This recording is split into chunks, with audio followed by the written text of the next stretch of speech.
Solène Niederkorn vous propose FinScale, un éclairage sur l'innovation dans le monde de la finance, de la banque et de l'assurance.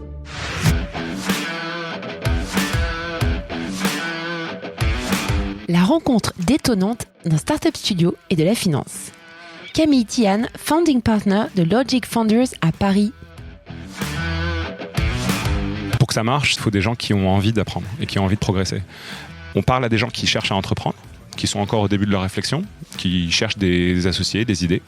Et c'est dans ce cadre-là qu'on va avoir un déclic à un moment et se rendre compte qu'on a une personne exceptionnelle. Aujourd'hui, je vous propose un entretien captivant avec un entrepreneur passionné par la fintech. Camille nous parle de Logic Founders, le startup studio qu'il a fondé en collaboration avec eFounders. C'est en créant Payplug que Camille est rentré dans les paiements et que ce dernier a pu s'initier à la complexité que représente l'entrepreneuriat dans le secteur financier. Ce savoir spécifique propre à Logic Founders leur permet de déployer des projets de start-up spécialisés dans la fintech. Nous commençons cette discussion par un panorama des startup studios en France, leur mode de fonctionnement et les écosystèmes dans lesquels ceux-ci évoluent. Nous clarifions les différences avec les incubateurs, les accélérateurs, ainsi que ceux qui émanent de structures corporate. Camille nous partage sa vision du secteur financier et la manière dont, selon lui, les fintechs remodèlent les usages et les setups opérationnels de l'industrie. Ce sont les opportunités de business gigantesques et les challenges qui sous-tendent qui animent particulièrement cet entrepreneur passionné. Nous déroulons les 4 étapes qui permettent le développement de ces startups et tout particulièrement la constitution de l'équipe fondatrice qui est l'élément critique du lancement. Enfin, vous comprendrez les relations que le Startup Studio entretient avec eFounders et la manière dont la core team fonctionne et permet en un temps record de structurer et lancer une fintech. Bonne écoute à tous!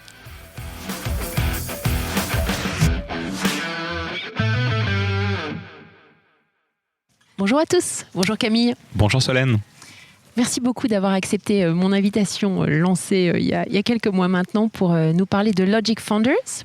Je voulais juste signaler à nos auditeurs que s'ils entendent un petit peu de bruit d'eau, c'est qu'on est installé dans un petit patio bien sympathique. On a repris les enregistrements en extérieur, donc c'est bien agréable.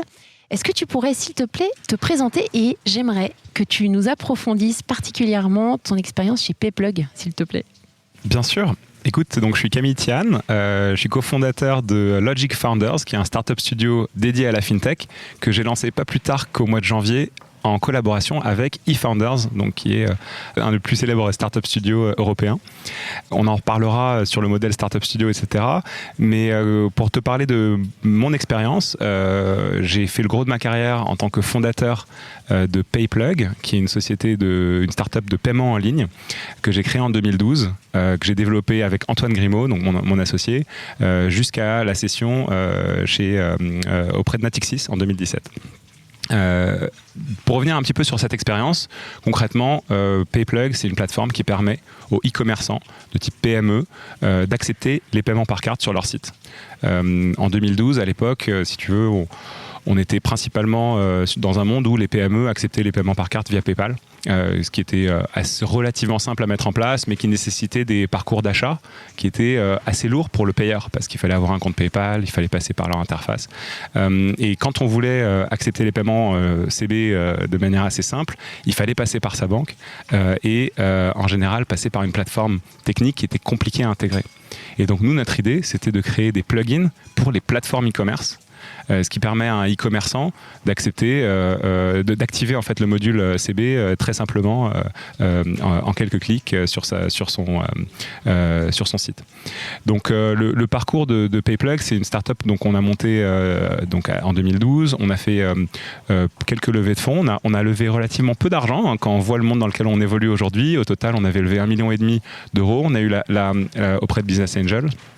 On a eu une super subvention de l'Union européenne en 2015 de 1 750 000 euros. Donc c'est un beau montant qui nous a permis de nous développer.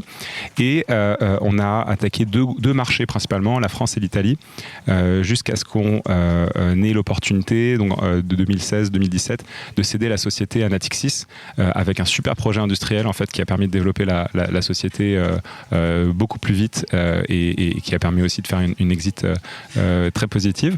Et À partir de 2017 à 2019, j'ai ensuite continué de diriger PayPlug avec Antoine au sein de Natixis et on a bien développé la société qui aujourd'hui est vraiment présente, en tout cas sur la France et sur l'Italie. Et tu avais travaillé dans les paiements avant de créer PayPlug ? Alors pas du tout.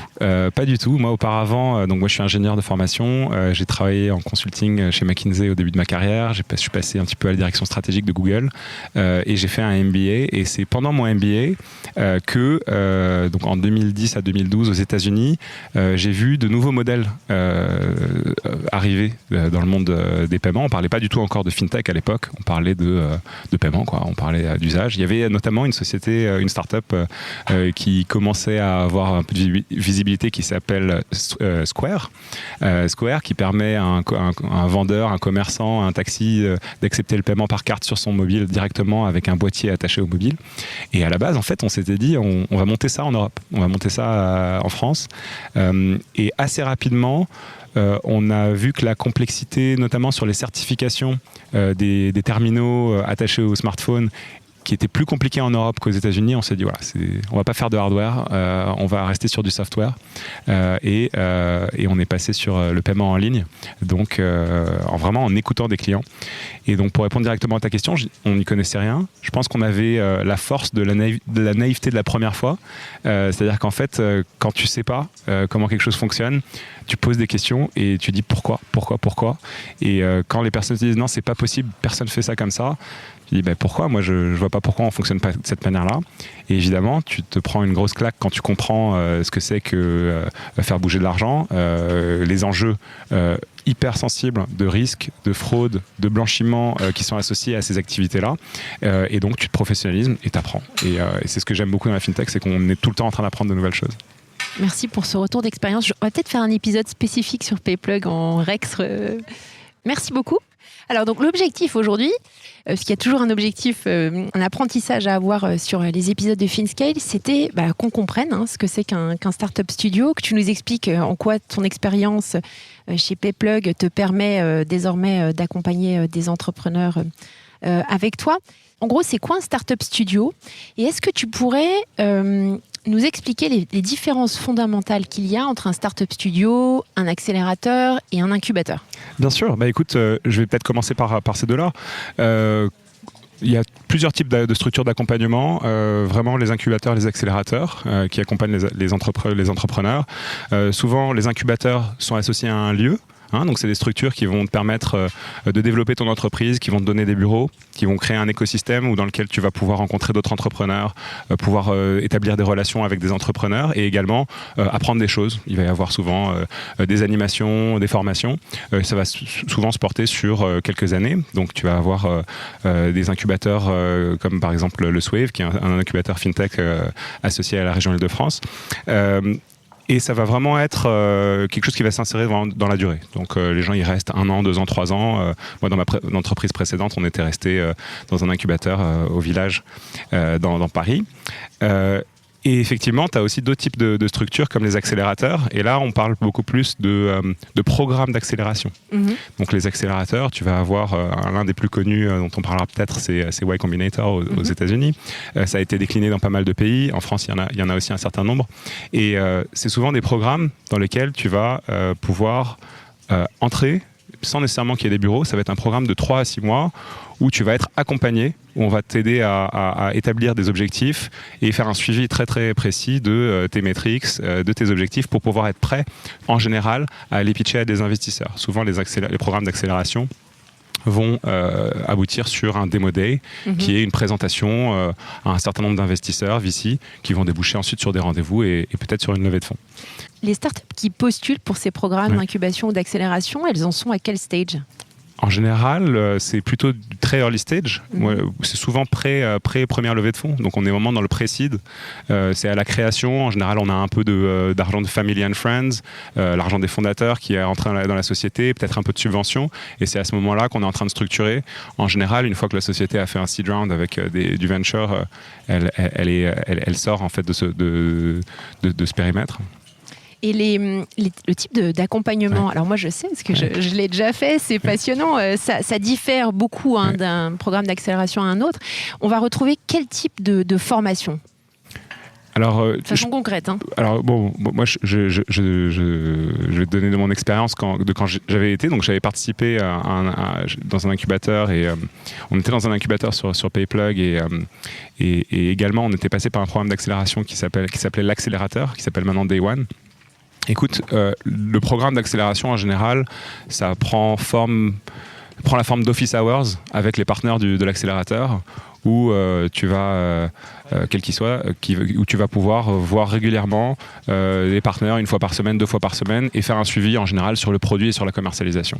Et donc, c'est pas tant de la formation que vraiment un coaching spécialisé sur l'avancement. Ça met une cadence énorme sur les fondateurs. Et d'ailleurs, je pourrais te parler d'un accélérateur qui s'appelle Entrepreneur First, où j'avais accompagné un certain nombre de sociétés en 2020, qui fonctionne de cette manière-là. Entrepreneur First a une petite différence, c'est que les personnes qui postulent n'ont pas encore l'idée ni l'équipe, ce qui est en général le cas dans la plupart des accélérateurs. Chez Entrepreneur First, quand tu postules, tu viens avec ton background, ton envie d'entreprendre, et c'est sur place que tu rencontres un ou une associée et que tu trouves une idée, et qu'ensuite, si elle est sélectionnée, tu vas pouvoir entrer vraiment à proprement parler dans le programme d'accélération. Mais exactement, donc le schéma, c'est qu'on va, par exemple, moi, quand j'étais venture partner chez Entrepreneur First, j'accompagnais 6 ou 7 boîtes tous les 3 ou 4 mois. Et on se parlait plusieurs fois par semaine. On rentrait dans le détail de leur roadmap produit, de leurs interviews clients, essayer de comprendre ce qu'on essayait de construire sur le marché, définir le positionnement de l'entreprise, définir le pitch commercial, le pitch investisseur. Et vraiment, c'est un accompagnement assez fréquent sur une période de 3 mois qui aboutit sur un démo day avec une levée de fonds si les choses se passent bien derrière. Parfait. Est-ce qu'il y a des patterns d'entrepreneurs que tu retrouves dans ceux que tu as accompagnés chez Entrepreneur First ? Alors, il y a un pattern. Alors, il y a une caractéristique qui existe toujours.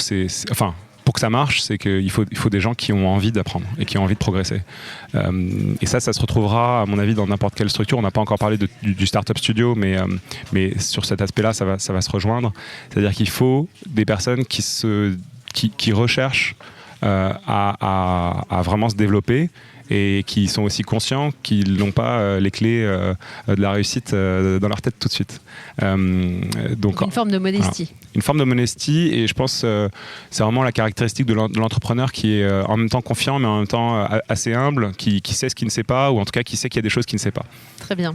Et alors le Startup Studio dans tout ça ? Alors voilà, donc j'en ai pas parlé en réponse directe à ta question, mais parce que c'est quand même un schéma assez différent. Je pense que le Startup Studio, en tout cas comme moi je l'entends sur Logic Founders, et évidemment comme on l'entend chez eFounders de manière générale, on ne voit pas ça comme une structure d'accompagnement, mais en fait on voit ça comme des entrepreneurs qui créent des boîtes et qui créent des boîtes avec d'autres entrepreneurs.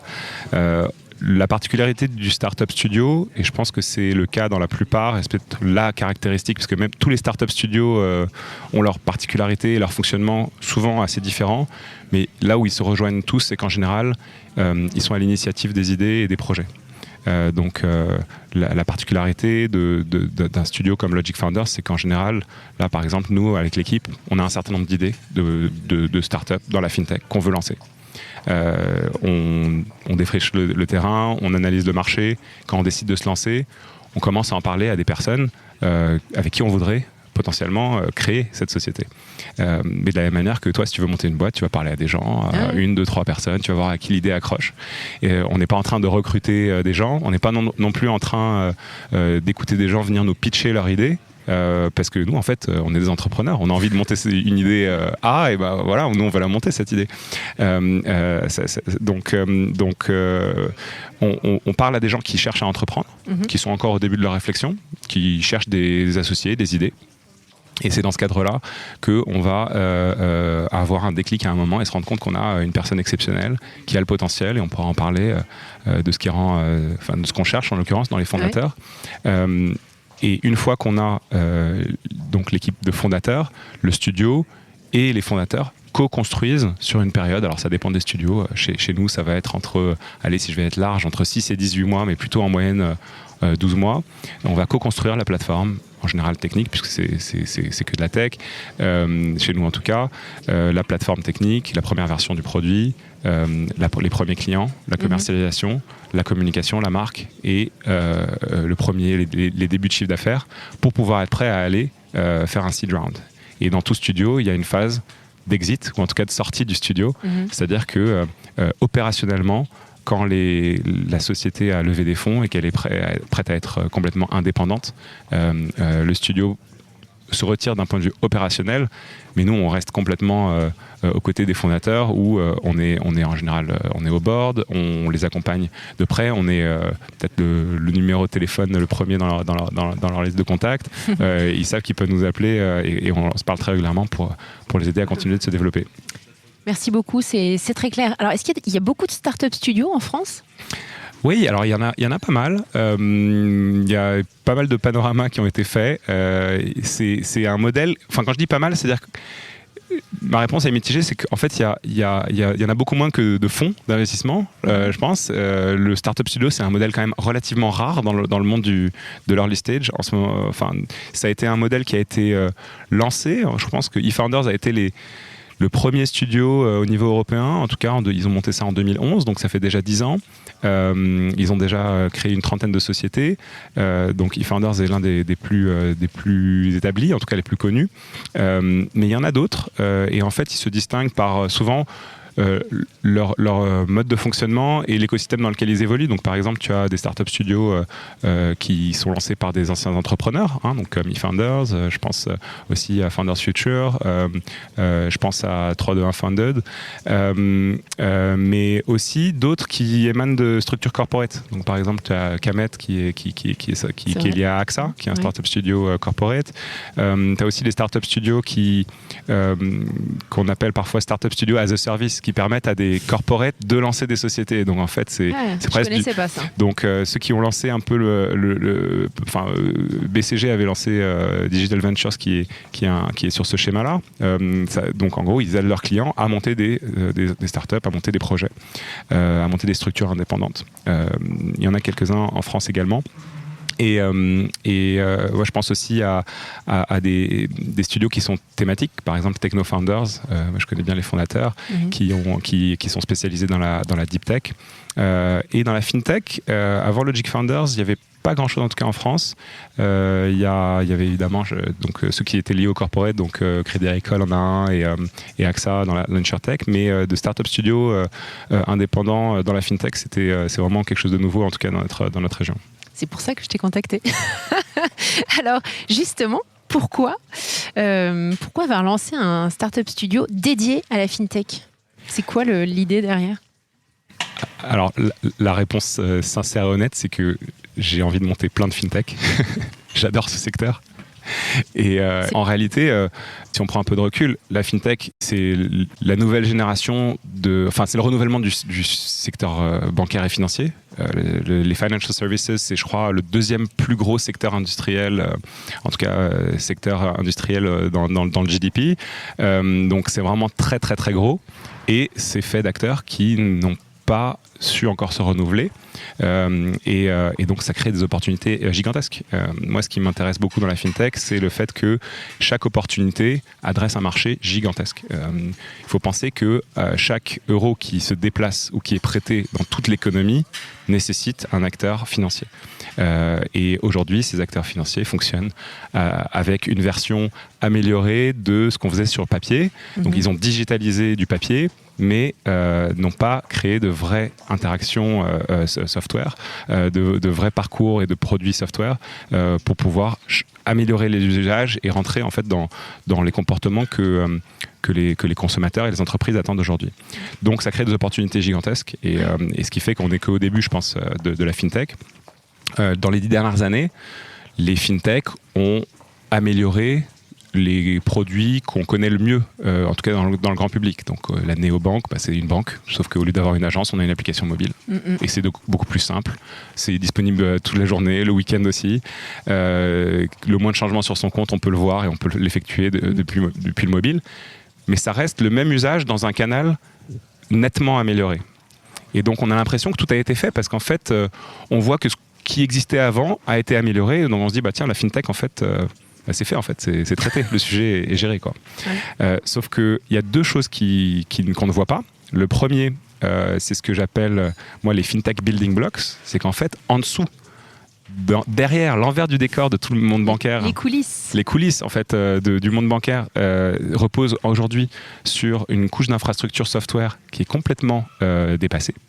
Par exemple, tout le système d'échange d'ordre de virement entre les entreprises et les banques se fait aujourd'hui par des protocoles d'échange de fichiers qui est complètement daté. Donc ça, c'est un exemple. Et en fait, ça, c'est tout ce qui est l'infrastructure bancaire aujourd'hui repose sur des technologies qui ont beaucoup plus de 10 ans. Oui. Donc ça, c'est une première vague d'innovation qui reste à construire. Et la deuxième chose, qui à mon avis est encore plus grande, c'est que les usages vont également se développer et se déployer. Donc quand on parle de Bank as a Service, donc c'est cette génération de startups qui créent des banques en marque blanche, si tu veux, qui permettent à des éditeurs de logiciels, à des SaaS, d'intégrer des services bancaires, en fait, vont permettre de distribuer des services qu'on avait l'habitude d'acheter, entre guillemets, dans une agence, qu'ensuite on a récupéré sur une application mobile de néobanque. Et en fait, tout d'un coup, on va se rendre compte qu'elles vont se développer et être accessibles dans des endroits où on ne les attendait pas. Par exemple, quand on est en train de louer un appartement, peut-être qu'on va pouvoir directement avoir un emprunt associé ou une assurance habitation. Quand on achète un appartement, on peut peut-être avoir l'emprunt directement lié à l'achat. Et donc là, c'est pour parler de B2C, mais dans le B2B, les opportunités sont aussi énormes. Donc, longue réponse à ta question, mais pourquoi avoir monté un startup studio fintech ? Première réponse, les opportunités sont gigantesques. Et la réponse personnelle, c'est que c'est un sujet qui me passionne, c'est un sujet dans lequel j'ai pas mal d'expérience. Quand tu montes une fintech, tu dois toucher à beaucoup de sujets. Je peux me permettre de dire que des sujets plus larges que dans une startup SaaS ou purement software, parce que dans la fintech, tu es toujours en relation avec quelqu'un d'autre. Que ce soit des banques, des partenaires de distribution ou le régulateur. Ouais. Ce qui rajoute une couche de complexité, puisque tu dois interagir avec des gens qui fonctionnent d'une manière différente et qui vont vouloir avoir confiance et tu dois pouvoir inspirer confiance auprès de ces gens. Donc par exemple, quand on a monté PayPlug, donc on a eu un agrément d'établissement de paiement. Ça nécessite en fait de lire le code monétaire et financier en partie, ça nécessite de remplir des dossiers et les envoyer à la CPR, faire des reportings réglementaires, au même titre que les établissements de crédit, les banques. Ça nécessite aussi d'avoir un système d'information qui est ultra sécurisé, qui est certifié par des organismes de certification sur la sécurité informatique. Ça nécessite également de faire des partenariats très très lourds avec des acteurs comme Visa, Mastercard, les grandes banques. Et tout ça, c'est en plus de développer le software, le développer et le commercialiser. Ouais. Donc cette expérience, elle a été extrêmement enrichissante. Donc j'ai passé 7 ans chez PayPlug et 2 ans, dont 2 ans chez Natixis.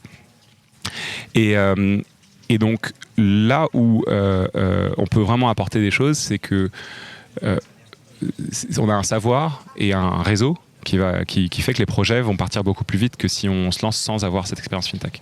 Parfait. Écoute, merci. Alors, il y a un des éléments, parce que tu as parlé de sujets que je trouve vraiment passionnants et je te rejoins totalement sur cette vision du secteur. Est-ce que vous regardez aussi les sujets de finances décentralisées ? Alors, on les regarde, bien sûr. Aujourd'hui, c'est est-ce que ça t'intéresse le futur. de monter un business là-dedans. Le futur. Alors, ça m'intéresse de monter un business là-dedans. Ça va probablement pas être le prochain. Ça sera sans doute dans la roadmap à un moment de monter un business comme ça. Là où je suis encore un petit peu sur la réserve sur ce sujet, c'est pas de savoir si ça va se développer. Ça, j'en ai l'intime conviction et on est vraiment au fait de tout ce qui se passe, notamment, surtout dans la DeFi. Donc, je parle pas de crypto en général, mais en tout cas dans la DeFi. Là où je suis plus sur je prends plus de temps, c'est que moi j'aime les business où avant d'avoir commencé à développer, on signe un premier client qui dit j'ai ce problème, j'ai besoin de le résoudre. Et donc aujourd'hui, j'ai pas cet appel énorme du marché. J'ai pas de personnes qui me disent j'ai un énorme problème qui ne peut être résolu que par la DeFi. Je pense que ça va venir. Ça ne veut pas dire qu'il n'y a pas des opportunités à monter dès aujourd'hui, mais c'est moins dans la typologie de projet que nous, on va vouloir monter. Parfait, merci. Alors, si on parle de Logic Founders maintenant, plus en détail, moi, j'avais noté 4 étapes dans le processus. Tu en as déjà brièvement parlé tout à l'heure. Est-ce que tu pourrais vraiment nous expliquer concrètement comment ça se passe ? Donc, si on parle, je ne sais pas, de l'idée concrète du moment, je te laisse passer au travers des différentes étapes, nous expliquer un petit peu comment ça se passe. Alors, déjà, cette envie de monter le studio, elle vient d'une phase où, pendant le premier confinement, je crois que j'ai dû lire 500 articles, parler à des dizaines de personnes, sans essayer de me faire d'opinion. J'ai essayé de faire une démarche de lecture, de voir ce qui se passait dans le monde. Quand tu es entrepreneur, tu es focus sur ton idée et sur ton projet. Donc moi, je suis sorti de PayPlug avec une expérience et une expertise super précise sur le paiement en ligne, e-commerce, B2B. Donc vraiment super précis. Et on est rentré en profondeur et c'est ce qu'il faut quand tu es fondateur.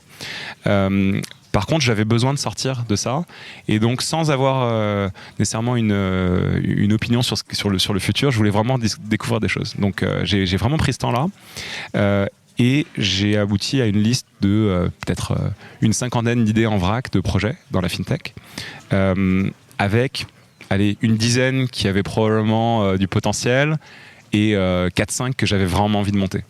Donc en fait, tout part de là, tout part de ces idées. Ce sont des idées. Une idée, c'est un problème et une solution envisagée. Ensuite, ça, c'est vraiment dans la phase d'ideation. Moi, je considère qu'elle a été déjà pré-mâchée. Et de toute façon, comme dans la fintech, on est en train de réécrire un secteur qui a des dizaines d'années, voire des centaines d'années. Les opportunités qui étaient là il y a 6 mois, à mon avis, existeront encore dans 6, 12 mois, 24 mois. Donc l'ideation a été faite. Par contre, ce qui n'avait pas été fait à l'époque et sur lequel on travaille beaucoup depuis 6 mois, c'est faire une première étape de validation. C'est-à-dire qu'en fait, on va parler à des clients potentiels sur les 3-4 idées qu'on aime bien et engager, vraiment faire une customer discovery dans le détail, pas seulement pour se dire est-ce que dans le futur les entreprises achèteront plus en ligne. Bon, par exemple là c'est une hypothèse qu'on a qui est très forte, qui n'est pas non plus révolutionnaire, je pense que tout le monde peut le croire, mais aujourd'hui dans le e-commerce par exemple, c'est principalement du B2C. Quand une entreprise achète 40 tables et 20 chaises, en général ils ne les achètent pas en ligne, donc ça c'est une hypothèse et par contre pour étayer cette hypothèse, on parle à des clients potentiels pour essayer de comprendre mais pourquoi ça fonctionne comme ça aujourd'hui? Quels sont les mécanismes, quelles sont les dynamiques de marché qui font qu'aujourd'hui, ils continuent de fonctionner est-ce que c'est par manque d'outils? Est-ce que c'est parce que leur staffing interne ne saurait pas faire autrement? Est-ce que c'est parce que ils ont peur de changer? Est-ce que c'est parce que la plupart de leurs fournisseurs ne sont pas capables d'offrir ce type? Donc, essayez vraiment de comprendre la mécanique et la dynamique pour vraiment non seulement définir la solution, mais aussi l'entrée sur le marché. Parce que moi, je pense toujours à la commercialisation.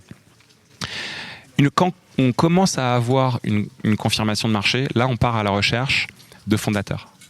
Donc là on est encore dans la validation, parce qu'on part à la recherche de fondateurs. Donc là on est encore chez Logic Founders, Logic Founders. Voilà, là on est encore chez Logic Founders.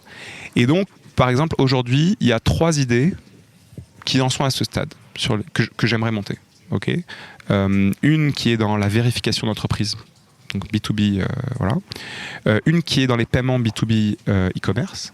Voilà. Tu reviens dessus. Voilà. Et une troisième qui est dans l'émission de carte bancaire. Okay. Donc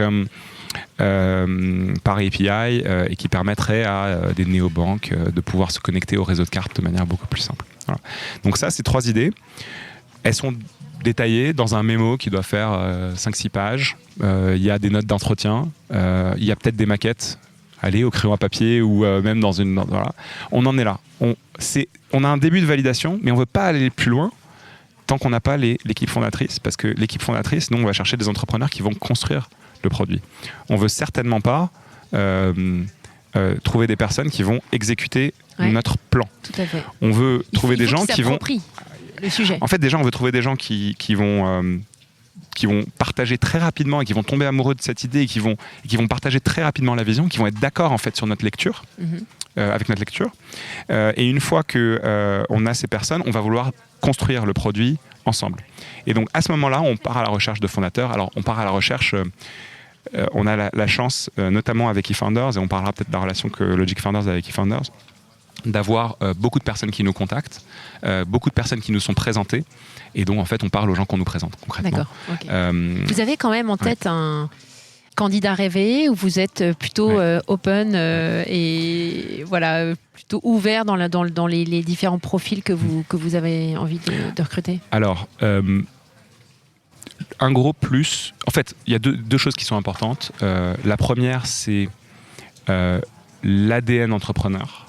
Je m'avance un petit peu comme ça et je vais peut-être exclure certaines personnes quand je dis ça, mais il faut qu'il y ait des personnes qui, même si elles n'ont jamais entrepris, ça se voit que ça les démange depuis qu'elles sont depuis Comment ça se voit, ça? Ça se voit parce que pendant les études, c'est quelqu'un qui aura été à l'initiative de projets d'étudiants, qui aura été même si quelqu'un n'a pas entrepris dans le passé, c'est quelqu'un qui est toujours à l'initiative. Nous, on cherche des gens qui ont de l'initiative et qui, en fait, l'entrepreneur, c'est quelqu'un qui a de l'initiative et qui va avoir du leadership.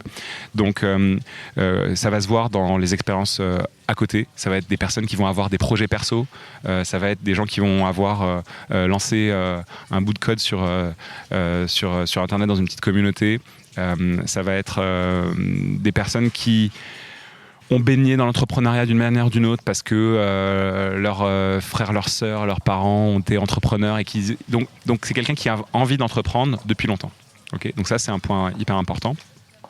Ce qui est certain, c'est qu'on ne veut pas des personnes qui se disent « moi j'ai une carrière en corporate, ça se passe très bien en fait j'aimerais bien essayer, voir ce que c'est que d'être entrepreneur pendant un an ». Ah non. Ça, c'est pas du tout. Non, on cherche des gens qui ont une vraie... ça le fait pas, qui ça. se sont dit « voilà, moi de toute façon ma carrière va aboutir sur cette trajectoire d'entrepreneur et c'est maintenant le moment ». Et s'ils ont passé 10 ans ailleurs avant, c'est pas du tout un problème. Par contre, on veut être convaincu que le prochain... plus que chapitre, les prochains chapitres vont être des chapitres entrepreneuriaux. D'accord. Deuxième point qui est hyper important, c'est, alors indépendamment du fait qu'on doit s'aligner sur l'idée, mais sur le profil, ça va être des personnes, en tout cas pour Logic Founders et sur la FinTech, des personnes qui vont avoir un très très gros niveau d'exigence. Parce que j'estime, en tout cas ça c'est ma lecture et elle n'est peut-être pas partagée par tout le monde, pour moi la FinTech, il faut être extrêmement rigoureux, il faut pas laisser beaucoup de place au hasard. Il faut être à l'écoute de ce qui se passe. Il ne faut pas passer à côté d'opportunités. Voilà, il faut avoir un gros niveau d'exigence et ça veut dire vraiment réfléchir à, par exemple, la roadmap produit et à tout ce qui va venir à côté. C'est-à-dire, on réfléchit à comment on va sécuriser le système, comment on va obtenir les certifications, comment on va et être prêt à ouvrir des sujets qu'on ne connaît pas. Donc je pense que ça c'est les points importants. Donc il n'y a pas besoin, si quelqu'un vous rejoint, d'avoir nécessairement de connaissances de la réglementation, ce genre de choses. Pour moi, c'est pas les connaissances, mais c'est la capacité et l'envie d'apprendre. Donc par exemple, Antoine Grimaud et moi sur PayPlug, on n'avait jamais lu de code monétaire et financier, et on a ouvert le bouquin et on a essayé de comprendre, quoi. Et en fait, si tu es dans cette attitude, tu peux y arriver. Mais par contre, si tu dis ah non moi ça, je comprends pas les documents juridiques, il faut demander à un avocat. Bah oui, bien sûr, il faudra qu'on demande et qu'on fasse les validations. Mais par contre, il faut que toi tu fasses ta compréhension. Oui, tout à fait. Très intéressant. Alors, dernière question sur les fondateurs, parce que c'est fondamental. Pour faire les background checks, comment vous vous y prenez? Parce qu'une fois que vous avez sélectionné différents profils, pour vous assurer que ce sont les bons, est-ce que vous faites... Alors déjà, c'est pas un process de recrutement dans le sens où on fait 3 entretiens et on dit c'est bon, tu rentres pas. Nous, en fait, c'est dans les deux sens. Il faut que la personne ait envie de monter le projet avec nous. Ouais. Et il faut que nous, on ait envie. Donc ça va se faire en quelques échanges. Et à un moment, ensuite, on va se poser pour parler de l'idée. On va essayer d'écrire une roadmap technique, une roadmap produit. On va parler à certains clients d'un côté et de l'autre. Et en fait, si on se dit, tiens, on a envie de monter ce projet ensemble, nous, on prend des références parce qu'on demande, mais de la même manière, on permet aux personnes de parler à des gens avec qui on avait déjà travaillé dans le passé pour se connaître. C'est vraiment de la même démarche que si toi, tu voulais monter un nouveau projet avec une personne. Tu te documenterais sur cette personne, tu parlerais à des gens avec qui la personne avait déjà travaillé avant. Et vous avez des engagements c'est peut-être un peu bateau comme question, mais de diversité dans les équipes fondatrices ou pas? On n'a pas pris ces engagements, mais clairement, pour moi, c'est hyper important. Et je pense que, en tout cas, dans la fintech, il n'y a pas assez de femmes. En tout cas, à ce niveau-là. Donc, moi, j'aimerais beaucoup que les prochaines, donc peut-être la prochaine boîte soit dirigée par une CEO. Et alors, dernier point sur les équipes. Est-ce que vous avez recours, ça c'est marrant, je le vois pas beaucoup, très très peu, à des tests de personnalité pour s'assurer que les gens vont bien travailler à long terme ensemble? Alors, on fait pas de tests à proprement parler, mais moi j'aime bien essayer de profiler, notamment avec du Myers-Briggs. Donc, si les personnes connaissent leur MBTI, ça m'aide beaucoup. On l'a pas fait entre les personnes, mais par contre, on s'assure que les personnes. En fait, la démarche, c'est qu'en général, on va trouver l'un des fondateurs ou l'un des fondateurs pour démarrer, et ensuite, on va trouver la deuxième personne ensemble. Et on va pas aller trouver des paires et on se dire ouais, tiens, la paire A elle marche mieux qu'avec la paire B. C'est plutôt donc en fait il faut ensuite donc que les fondateurs s'entendent très très bien, et eux ils vont passer 3, 4, 5 semaines s'il le faut pour se sentir et voir s'ils ont envie de travailler ensemble. Parfait. Alors une fois que les équipes sont constituées, on a la validation qui est faite, c'est le lancement. De quelle manière vous accompagnez concrètement ces équipes fondatrices pour lancer les projets? Et quelle est la relation que vous entretenez avec eFounders dans ce scope-là? Alors, il y a deux questions. Donc, la première, c'est que donc Logic Founders a été créé donc, par eFounders et moi dans un schéma où c'est un nouveau studio, mais aujourd'hui, on partage ce qu'on appelle la core team. Donc, la core team, c'est une équipe d'une quinzaine de personnes qui vont être au quotidien à travailler de manière opérationnelle avec chaque projet qui sont chez eFounders ou chez Logic Founders. Donc ça veut dire qu'on va leur apporter, on a des personnes qui sont spécialistes en product management, en design, en marketing, en recrutement, en finance, en legal, et donc toutes ces personnes-là vont être aux côtés des entrepreneurs. Donc en fait, day one, quand on a les deux entrepreneurs qui commencent, on a toutes ces ressources-là qui vont travail, donc c'est vraiment on appelle ça parfois team entrepreneurship, c'est vraiment on est tous ensemble en train de créer donc la société. Donc comment ça se passe? Une fois qu'on a les deux fondateurs, la seule ressource qu'on n'a pas de manière entre guillemets mutualisée, c'est la tech. Pour nous, on a la conviction que la tech doit être dans chaque projet. Elle doit être portée par le ou la CTO et va s'approprier, en fait, qui va s'approprier sa tech stack, qui va s'adapter à son projet et qui va recruter son équipe. Donc, on va, sur une période de 12 mois, on va construire la plateforme, recruter les 5 à 7 premiers salariés qui sont quasiment en général tous des développeurs, et on va aux côtés des entrepreneurs travailler le product, travailler la mise en marché, la communication, le branding, le design, et donc on le fait ensemble sur une période de 9-12 mois. Quand on est prêt, on part faire une levée de fonds. On les présente aux VC qu'on connaît, et quand ils font une levée de fonds, à ce moment-là, ils quittent le studio, ils quittent les bureaux en général, parce qu'au début ils sont dans nos bureaux, et à ce moment-là, ils vont avoir eux-mêmes la possibilité de recruter leur product manager, leur designer, leur recruteur, etc. Top. Et alors, comment vous financez les premiers mois de la boîte? Concrètement, eFounders et moi, Logic Founders, donc c'est porté financièrement par eFounders et moi, et c'est nous qui finançons toute la première année, enfin en gros toute la phase studio, c'est-à-dire avant la première levée, et c'est fait sur fonds propres, sur nos propres fonds, ce qui nous donne une énorme indépendance en fait, parce qu'on peut faire ce qu'on veut. En fait. On peut accélérer, mettre le paquet si on pense qu'il y a une opportunité qui mérite un peu plus d'argent, prendre notre temps si on pense qu'il y a encore des questions stratégiques à caler, et on n'a pas vraiment de compte à rendre à des LPs.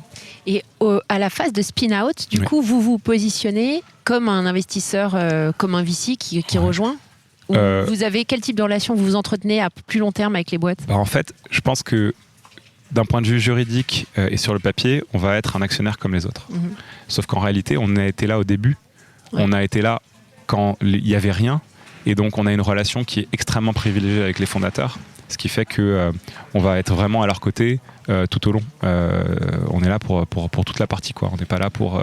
en gros, l'objectif, c'est pas de céder nos parts rapidement.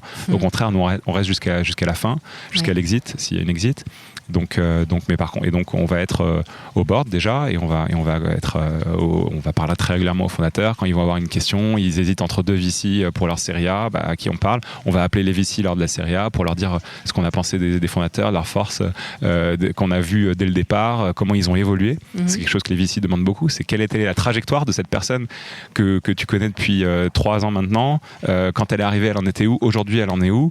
Et en fait, ça permet aux VC de se projeter sur la capacité de progression aussi de cette personne. Donc on a un rôle à jouer pour éclairer ça. Top. Et quelle est, je ne sais pas si tu peux nous donner cette info, mais la prise de participation que vous avez au départ dans le capital de la boîte? Alors, je ne vais pas donner trop de détails, mais en gros, on est sur une participation de cofondateurs. Donc on se positionne vraiment comme le 3e cofondateur. Donc c'est une participation qui est conséquente. Oui. C'est pas une participation d'accélérateur qui s'élève autour de 8, 9, 10, 12%. C'est plus que ça. On est vraiment un cofondateur avec les autres. Et c'est vraiment la logique dans laquelle les fondateurs qui nous rejoignent nous voient. C'est-à-dire qu'on cherche un associé de plus. Au lieu de partir à 3, on part à 2 plus un studio, quoi. Parfait, merci beaucoup.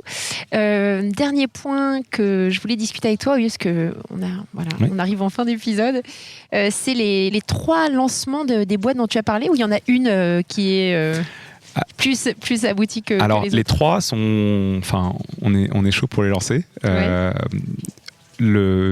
On n'a pas de deadline. On a envie de les monter, on a les ressources pour les monter, mais ça va ensuite être une question de rencontre. Donc là, on est en train de parler à un certain nombre de personnes. S'il y a une personne qui va être plutôt... qui va fitter particulièrement avec la 2e idée plutôt que la première ou la 3e, on lancera la 2e idée d'abord, quoi. Ouais, donc en fait, on n'a pas non plus d'urgence, on n'est pas obligé de lancer 3 projets avant l'été.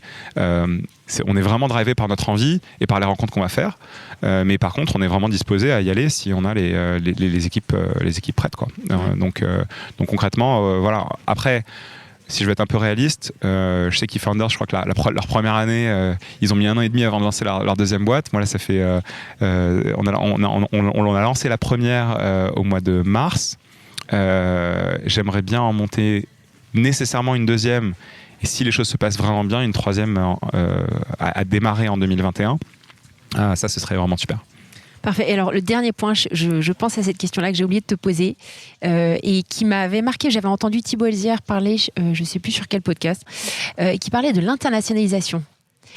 L'objectif de vos boîtes, c'est bien tout de suite de se lancer à l'international? Alors, clairement, nous, on est en train de monter des boîtes qui vont être très ambitieuses sur des marchés mondiaux. Donc, dans la fintech, c'est difficile d'être global day one pour pas mal de raisons réglementaires, de moyens de paiement qui sont souvent locaux.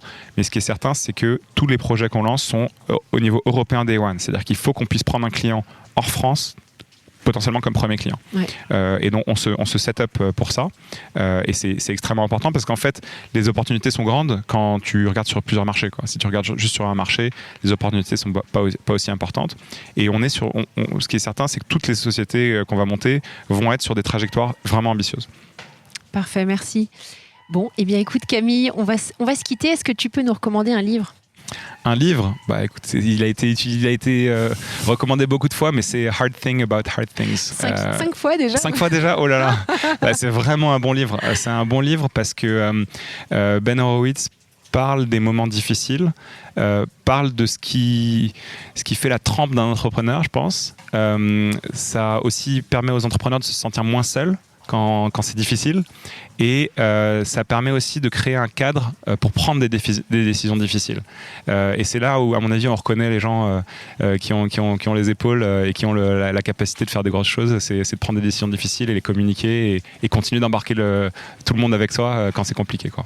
Génial, merci beaucoup Camille, c'était passionnant. Merci à toi. À bientôt. Merci à tous pour votre écoute. Je suis ravie d'avoir partagé ce moment avec vous. N'hésitez pas à me contacter sur Twitter ou LinkedIn pour me faire part de vos commentaires ou de vos réactions. Et je compte sur vous pour noter cet épisode sur vos plateformes de podcast préférées. À la semaine prochaine.